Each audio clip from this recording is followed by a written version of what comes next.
असं म्हणून त्यांनी मला जवळ घेतलं आणि मिठी मारली. मीही चटकन त्याला दार लावा म्हणून सांगितलं. माझ्या नवऱ्याने दार लावलं आणि आम्ही झोपायच्या खोलीमध्ये निघून गेलो. माझ्या नवऱ्याने माझ्यासोबत आमच्या दोघांच्यातच खूप मजा मस्ती झाली आणि माझा सर्व राग हा निघून गेला. माझ्या नवऱ्याला खूप घामही आला होता आणि तो म्हणत होता, वर्षा जा मला पाणी घेऊन ये. माझी उठायची अवस्था नव्हती. मलाही ओळखता येत नव्हतं. माझे हात पाय खूप दुखत होते आणि तेवढ्यातच दाराची कडी वाजल्याचा आवाज आला. माझा नवरा उठून गेला. पाहतो तर काय, ही रेश्मा दारात उभी होती. माझा नवरा फक्त अंडर पॅन्टवर उभा होता. माझ्या नवऱ्याकडे पाहून सविताला खूप हसू आले आणि माझ्या नवऱ्याने दोन्ही हात खाली लावले. माझ्या नवऱ्याने दोन्ही हात खाली लावलेले पाहून तर रेश्माला खूपच लाज वाटत होती. नवऱ्याने विचारलं, काय हो रेश्मा वहिनी? तेवढ्यात रेश्मा म्हणाली, आहो कुणाला गेली? तेवढ्यात सुरेश म्हणाला, ठीक आहे तुम्ही व्हा पुढे, मी आलो. असं त्याने म्हणून पॅन्ट शर्ट घातली आणि तो पुन्हा रेश्माच्या घरी निघून गेला. आता मलाही उठायची पात्रता नव्हती आणि मीही आता सविताच्या घरी जाणार नव्हते. मला त्या विश्वास पटला होता की माझा नवरा तसा नाही, तो माझ्याशी असं वागणार नाही आणि म्हणूनच रेश्माच्या घरी माझा नवरा गेल्यानंतर रेश्माच्या घरात होऊन ओरडल्याची आवाज येत होती. रेश्मा खूप जोरजोरात ओरडायची. माझ्या नवऱ्याने तिच्यासोबत काय काय करत होता ते मला समजत नव्हतं. सुरेशच आहे असा आवाज देखील मला येत होता. रेश्मा रेश्मा इकडे ये, इकडे ये. रेश्मा लाजू नको असं म्हणलेला आवाज येत होता. रेश्मा म्हणायची हळूहळू हळूहळू अशा पद्धतीने ओरडत होती. रेश्माच्या घरातून येणारा आवाज ऐकून मीही हळू उठले आणि जाऊन रेश्माच्या दाराची कडी वाजवली. दार हे कोण उघडत नव्हतं. मी खिडकीतून हळूच पाहण्याचा प्रयत्न केला, पण खिडकीतून पाहते तर मी जे पाहिलं ते मला सांगण्यापलीकडे होतं. रेश्मा खाली बसली होती आणि माझा नवरा हा रेश्माच्या खाली झोपला होता. दोघांच्या हातात हात होता आणि हे पाहून मला खूप लाज वाटली. मला खूप राग आला. सुरेश असा कसा वागू शकतो? कथेला जास्तीत जास्त लाईक करा, शेअर करा. मी सविता आहे. माझा नवरा हा वायरमन आहे. माझ्या लग्नाला 10 वर्षे झाली. माझ्या नवऱ्याला कामामधून वेळ मिळत नसायचा म्हणून एके दिवशी मी सहज माझ्या नवऱ्याला घेऊन बाजारात गेले. मी पाहिलं माझ्या नवऱ्याला कोणीतरी बाई समोरून हसत ओळख देत होती आणि माझा नवरा आहे म्हणजेच सुरेश हा देखील तिला पाहून हसत होता. मी सुरेशला विचारलं, आहो कोणती बाई ती तुमच्याकडे पाहून का हसते आहे? सुरेशने सांगितलं, माझी सर्वांशी ओळख आहे. मी हो म्हटले. ठीक आहे चला. मग असं म्हणून आम्ही बाजार केला आणि घरी आलो. तेवढ्यात आमच्या शेजारची सविता माझ्या दारातच उभी होती. ती माझ्या नवऱ्याला म्हणाली, सुरेश भाऊजी तेवढे घरी चला की. मी म्हणाले, का ग? सविता म्हणाली, अग वर्षा दुपारपासून झालं घरात लाईटच नाहीये. मी तिला म्हणाले, माझा नवरा जरी वायरमन असला तरी तो आज ड्युटीवर नाही जाणार आणि त्याला कोणीही असंच बोलवायला येईल का? तेवढ्यात सविताला खूप राग आला आणि म्हणाली, मी काय तुझ्या नवऱ्याला खात बीत नाहीये. माझी नाही बाई पाठवायचं तर नको येऊ देत. तेवढ्यात मी म्हणाले, बरं ठीक आहे, पाणी वगैरे पिऊ दे, त्यांना येतील ते तू जा. पुढे सविता निघून गेली आणि माझा नवरा चटकन हातपाय धुवून पाणी पिऊन टेस्टर घेऊन लगेच शेजारी राहणाऱ्या वर्षाच्या घरी निघून गेला. नवऱ्याला सांगितलं, आहो चहा करते, लवकर या. दोन्ही हो म्हणाला.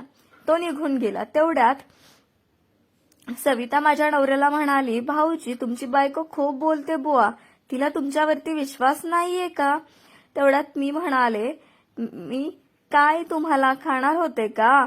तेवढ्यात माझा नवरा म्हणाला, अहो ती वेडी आहे, तिला काही समजत नाही, कोणाशी कसं बोलावं हे कळत नाही. आणि तसं बी तुम्ही मला खाल्लं तरी मला वाईट वाटणार नाही. अहो सविता वहिनी, तुमच्यासारखी बायको मला हवी होती. तेवढ्यात सविता म्हणाली, काय बोलताय? तेवढ्यात माझा नवरा म्हणाला, अहो म्हणजे हेच माझं म्हणणं असं आहे की तुमच्यासारखी समजून घेणारी, विश्वास ठेवणारी आमची बायको आहे का? बघा बरं, तिचा माझ्यावरती विश्वासच नाहीये. मला कोणती बाई बोलत असली तरी तिला खपत नाही. मलाही खूप राग येतो तिचा. एक वेळ असं वाटतं की उगाच लग्न केलंय मी हिच्यासोबत. अहो कोणत्याही स्त्रीला बोलायचीही चोरीच आहे. जाऊ द्या, काय झाले मला सांगा, काय बिघडलंय का तुमचं? तेवढ्यात सविता म्हणाली, अहो दुपारपासून झालं लाईटच लागत नाहीये. तेवढ्यात माझा नवरा मला म्हणाला, कसं लागत नाहीये, मी लावून दाखवतो, चला आतल्या खोलीत. तर चला आतल्या खोलीत असा आवाज ऐकून मी घरातून माझ्या बाहेर आले आणि शेजारी राहणाऱ्या वर्षाच्या घरात, सविताच्या घरात गेले आणि बघते तर काय, आतल्या खोलीमध्ये माझा नवरा काहीतरी करत होता आणि सविताचा आवाज येत होता, अहो भाऊजी हळूहळू करा, हळूहळू करा. माझा नवरा काय करत होता त्या वर्षासोबत मला काही कळत नव्हतं. आज जाऊन पाहून नंतर वाटलं नको, मी घरी आले. माझा नवरा सर्व काही सवितासोबत आतल्या खोलीमध्ये करून तिच्या घरातील लाईट लावून चहा तिच्याच घरी पिऊन आला होता. मी माझ्या नवऱ्याला विचारलं, चहा प्यायचा का? पिला तिच्याच पाशी? तेही म्हणाले, हो अगं सविताने चहा केला होता आणि खूप छान चहा केला होता. मी म्हणाले, हो छान असणारच की, आता तुम्हाला हळूहळू करा, हळूहळू करा भाऊजी म्हणत होती म्हणल्यावर ती छान असणारच, चहा छान असणारच. तुम्हाला बरी ती आवडायला लागली, कशाला केलं लग्न माझ्यासोबत? असं म्हणून मी त्यांच्याशी भांडायला लागले. त्यांच्या मनात असं काहीही नव्हतं. ते मला म्हणायला लागले, अगं तू काही वेडी आहेस का? काय बोलतेस? तुझी ही सवय मला आवडत नाही. तुला समजायला हवं अगं, मी फक्त त्यांच्या घरामध्ये लाईट लागत नाही हे पाहण्यासाठी गेलो होतो. तेवढ्यात मी म्हणाले, मी बघितलं ना तुम्ही कुठला बल लावत होता आणि कुठे काय करत होता, काय खरं आहे. मीही विचार केला माझ्या नवऱ्याला आता सोडायचं नाही. आणि तेवढ्यात माझ्या नवऱ्याने मला विचारलं, काय झालं, काय प्रॉब्लेम आहे वर्षा, तू अशी का करतीयस? आणि असं म्हणून त्यांनी मला जवळ घेतलं आणि मिठी मारली. मीही चटकन त्याला दार लावा म्हणून सांगितलं. माझ्या नवऱ्याने दार लावलं आणि आम्ही झोपायच्या खोलीमध्ये निघून गेलो. माझ्या नवऱ्याने माझ्यासोबत आमच्या दोघांच्यातच खूप मजा मस्ती झाली आणि माझा सर्व राग हा निघून गेला. माझ्या नवऱ्याला खूप घामही आला होता आणि तो म्हणत होता, वर्षा जा मला पाणी घेऊन ये. माझी उठायची अवस्था नव्हती, मलाही ओळखता येत नव्हतं, माझे हात पाय खूप दुखत होते. आणि तेवढ्यातच दाराची कडी वाजल्याचा आवाज आला. माझा नवरा उठून गेला. पाहतो तर काय, ही रेश्मा दारात उभी होती. माझा नवरा फक्त अंडर पॅन्टवर उभा होता. माझ्या नवऱ्याकडे पाहून सविताला खूप हसू आले आणि माझ्या नवऱ्याने दोन्ही हात खाली लावले. माझ्या नवऱ्याने दोन्ही हात खाली लावलेले पाहून तर रेश्माला खूपच लाज वाटत होती. नवऱ्याने विचारलं, काय हो रेश्मा वहिनी? तेवढ्यात रेश्मा म्हणाली, अहो कुणाला गेली? तेवढ्यात सुरेश म्हणाला, ठीक आहे तुम्ही व्हा पुढे, मी आलो. असं त्याने म्हणून पॅन्ट शर्ट घातली आणि तो पुन्हा रेश्माच्या घरी निघून गेला. आता मलाही उठायची पात्रता नव्हती आणि मीही आता सविताच्या घरी जाणार नव्हते.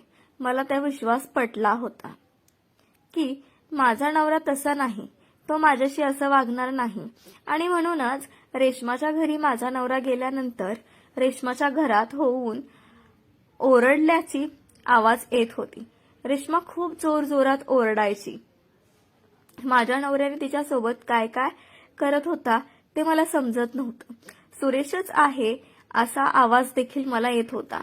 रेश्मा रेश्मा इकडे ये इकडे ये. रेश्मा लाजू नको असं म्हणलेला आवाज येत होता. रेश्मा म्हणायची हळूहळू हळूहळू अशा पद्धतीने ओरडत होती. रेश्माच्या घरातून येणारा आवाज ऐकून मीही हळू उठले आणि जाऊन रेश्माच्या दाराची कडी वाजवली. दार हे कोण उघडत नव्हतं. मी खिडकीतून हळूच पाहण्याचा प्रयत्न केला, पण खिडकीतून पाहते तर मी जे पाहिलं ते मला सांगण्यापलीकडे होतं.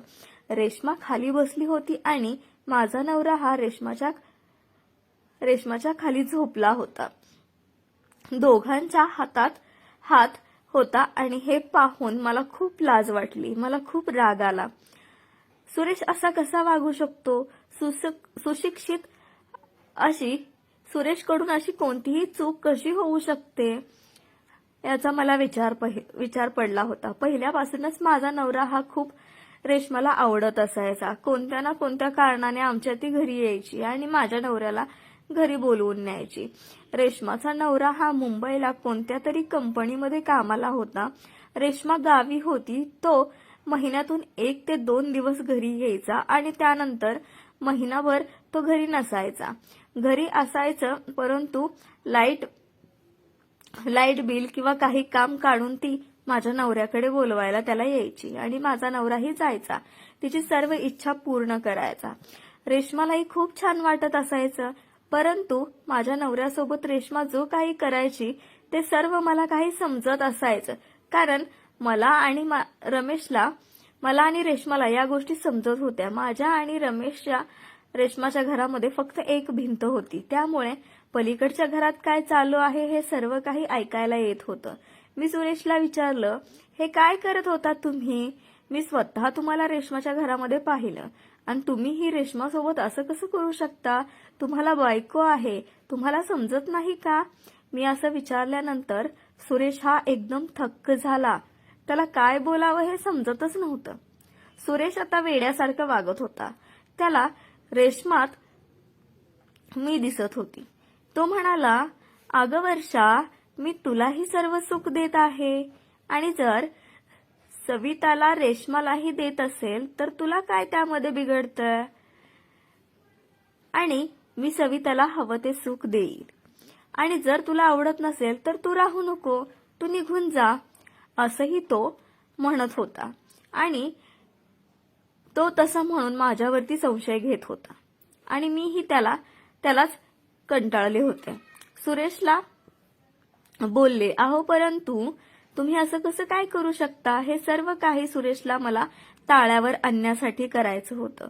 त्याला माझा संशयी स्वभाव पूर्णपणे नाहीसा करायचा होता. म्हणून या सर्व गोष्टीही तो मुद्दाम माझ्यासोबत करत होता. आता सवितालाही खूप चटक लागली होती. तिलाही माझा नवरा खूप आवडत होता, कारण माझा नवरा हा तिच्यासोबत हवं तसं करत होता आणि तिला सुख देखील देत होता. आता लाईट बिल तर तिचं कमीच येत होतं, कारण तिच्या घरामध्ये तिला हवं ते सर्व काही सोपं काम माझा नवरा करून देत होता. हे पाहून मलाही खूप वाईट वाटत होतं. घरी पाहुणे आले होते आणि मी जाऊन त्यांना हे सर्व सांगायचा प्रयत्न केला. त्यांना हे सर्व काही खरं वाटलं आणि त्यांनी रेश्मावरती नजर ठेवण्याचा प्रयत्न केला. त्याच रात्री माझा नवरा घरी लेट आला. मी झोपलेली होते आणि अचानक त्या सविताच्या घरी आवाज येऊ लागला. मला वाटलं माझा नवरा सविताकडे पुन्हा गेला की काय, आणि मी बाहेर येऊन खिडकीतून पाहिलं तर रेश्मा आणि रमेश सोबत आलेला पाहुणा हे दोघे जण एकमेकांसोबत अश्लील चाळे करत होते. नाही ते करत होते. सविता ओरडत होती आणि तोही रेश्माला सविताला खूप त्रास देत होता. या सर्व गोष्टी पाहून मी थक्क झाले, परंतु माझा नवरा हा रेश्मासोबत नव्हता याचाही मला खूप आनंद वाटला. आणि माझा नवरा दार वाजवत होता. मी शेजारी पाहिलं. तो मला त्याने विचारलं, काय झालं, तिथं काय करतेस तू? मी माझ्या नवऱ्याला बोलवलं आणि त्यालाही ते दाखवलं. त्यांनी हे पाहून तो थक्क झाला आणि त्यालाही त्या रेश्माचा खूप राग येऊ लागला. मी माझ्या नवऱ्याला शांत बसवून घरात घेऊन गेले. रात्रभर रेश्माच्या घरातून आवाज येत होता. दुसऱ्या दिवशी सकाळी उठल्यानंतर रेश्माच्या घरी आले आणि म्हणाली, अगं वर्षा, मला थोडीशी साखर हवी होती. मी म्हणाले, साखर वगैरे काही नाही, तू इथून निघून जा. ती म्हणाली, का गं? तेवढ्यात माझा नवरा बाहेर आला आणि म्हणाला, रेश्मा, अगं तुला लाज वाटायला हवी. तू मलाही फसवलं आणि तुझ्या पाहुण्यालाही फसवलं. तू असं किती जणांना फसवलं आहेस? तेवढ्यात रेश्मा आणि सविता म्हणाले, अरे तू तर साधा वायरमन आहेस, तुला काय कळणार ह्यातलं? अरे मी तुझ्यासारख्या अशा कित्येक जणांना फसवलं आहे. तुला वाटलं काय मी तुझ्यावर प्रेम करते? मूर्खा, असं समजून घेऊ नकोस. आणि निघून गेली ती तिथून. माझ्या नवऱ्याला हे थोडी अक्कल आली होती आता. त्याचाही गैरसमज दूर झाला होता आणि माझा नवरा आणि मी, आम्ही दोघेही इथून पुढे खूप सुखामध्ये राहत होतो. इथून पुढे माझा नवरा कोणत्याच स्त्रीच्या नादाला लागला नाही आणि मीही माझ्या नवऱ्यावरती संशय कधी घेतला नाही. पूर्णपणे संशय घेण्याची सवय सोडून दिली. आम्ही दोघे खूप सुखात राहत आहोत. आमच्या शेजारी राहणारी सविता आणि रेश्मा हिलाही काही दिवसानंतर तिच्या नवऱ्याने मुंबईला घेऊन गेले आणि दोघीही मुंबईला गेल्या. आता ते दोघेही मुंबईला राहतात आणि शेजारील घर आता रिकामं आहे. आता तिथे नवीन भाडेकरू येणार आहेत, परंतु रेश्मा सविता गेल्यापासून आम्ही दोघेजण खूप खुश आहोत. तो बघा, रेश्मा आणि सविता यासारख्या स्त्रिया ह्या कधीच कोणाच्या आयुष्यामध्ये येऊ नयेत. किती नालायक स्त्रिया असतील त्या. तुम्हाला आजची कथा आवडली असेल तर जास्तीत जास्त कथेला लाईक करा, कथेला शेअर करा आणि आपल्या चॅनेलला सबस्क्राईब करून ठेवा. कथा पूर्ण पाहिली असेल तर धन्यवाद.